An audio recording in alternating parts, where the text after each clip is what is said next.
یہ چاہتا ہوں کچھ جو اس وقت ہماری حالت ہے اس کو سمجھنے کے لیے ان اصولوں کو سمجھ لیں جو اللہ تبارک و تعالیٰ نے اس کامیابی اور ناکامی کے قرآن مجید میں بیان کیے۔ پہلی یہ بات فرمائی کہ جب ہم کسی بستی کو ہلاک کرنے کا ارادہ کرتے ہیں تو اس کے جو خوشحال لوگ ہوتے ہیں، خوشحال لوگ، آسودہ حال لوگ، یعنی ان کے جو لیڈرز ہوتے ہیں، میں آسان ترین ترجمہ کر دوں، یعنی جن کو لوگ فالو کرتے ہیں، ان کو ہم کھلی چھٹی دے دیتے ہیں، یعنی کوئی پکڑ دکڑ نہیں ہوتی، من موجی زندگی بسر کر سکتے ہیں، تو وہ پھر اس بستی میں فسق و فجور کا بازار گرم کر دیتے ہیں، نئی سے نئی گمراہیاں لے کے آتے ہیں، نئی سے نئے نافرمانیوں کے طریقے نکالتے ہیں۔ فَفَسَقُوا فِيهَا، جب وہ یہ کرتے ہیں تو فَحَقَّ عَلَيْهَا الْقَوْلُ، ان پر ہماری بات ثابت ہو جاتی ہے۔ کون سی بات؟ وہ عذاب والی بات۔ جب وہ بات ثابت ہو جاتی ہے فَدَمَّرْنَاهَا تَدْمِيرًا، اس بستی کو ہم جڑ سے اکھاڑ کر پٹخ دیتے، ختم کر دیتے۔ اور اس میں کوئی تمیز نہیں ہے کہ وہ مسلمان بستی ہے یا کافر بستی ہے۔ یروشلم کی بستی مسلمان بستی تھی، اس میں نبی بھی موجود تھے، لیکن یہ کہ بحیثیت مجموعی اس کا رخ جب یہ ہوا غلط ہو گیا، اللہ نے بخت نصر کو بھیجا۔ نبی ہونے کے باوجود، نیک لوگ ہونے کے باوجود، تورات کے عالم ہونے کے باوجود، بیت المقدس جو سلیمان علیہ السلام نے تعمیر کیا تھا اس کی آباد کاری کے باوجود، اس میں نمازیں پڑھنے کے باوجود، اس میں بیٹھ کے تو وظیفے کرنے کے باوجود 6 لاکھ بندہ قتل ہو گیا، اور 6 لاکھ کو غلام بنا کے وہ بیبلونیا لے گیا۔ کوئی ایک زندہ متنفس اس نے اس شہر میں باقی نہیں چھوڑا، اور اللہ نے کہا یہ ہمارا عذاب تھا، وہ بخت نصر ہم نے تم پر مسلط کیا تھا۔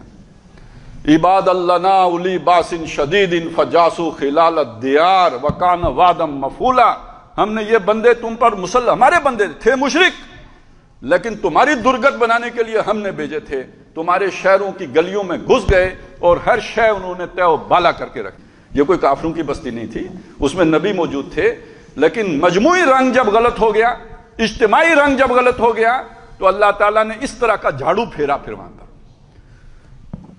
اس چیز کو سامنے رکھیں تو 2 چیزیں میں اور آپ کے سامنے وہ عروج و زوال کے حوالے سے رکھ دیتا ہوں، بات بہت آسانی سے سمجھ میں آ جائے گی۔ سورہ انعام میں بتایا کہ یہ جب بستیوں کی ہلاکت ہوتی ہے، اس میں ہوتا کیا ہے؟ ہر معاشرے میں اچھے لوگ بھی ہوتے ہیں، برے لوگ بھی ہوتے ہیں، کوئی معاشرہ فرشتوں کا معاشرہ نہیں ہوتا، اچھے لوگ بھی ہوتے ہیں، برے لوگ بھی ہوتے ہیں۔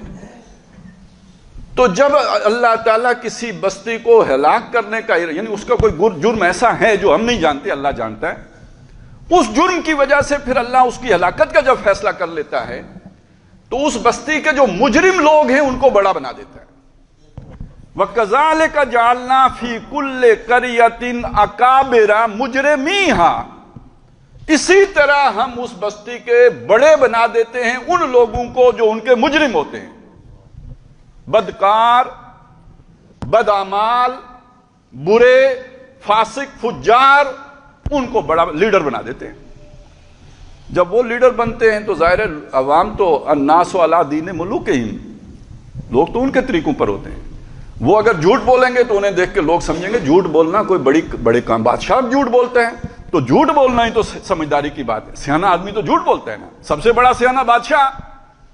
تو جب وہ جھوٹ بولتے ہیں تو جھوٹ بولنا کوئی بڑی قیمتی شے ہوتی ہے۔ اب مولوی کی بات کوئی نہیں سنے گا،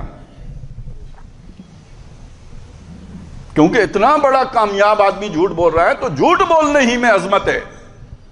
جب وہ چوری کریں گے تو لوگوں کو مولوی کا آواز سن کے چوری سے لوگ باز آئیں گے، جب وہ کرپشن کریں گے تو ہمارے سمجھنے سے کرپشن چھوڑیں گے۔ تو جب بڑے لوگ مجرم لوگ بن جائیں تو پھر معاشرے میں نیکی نہیں پھیلا کرتی، معاشرے میں برائی پھیلتی ہے۔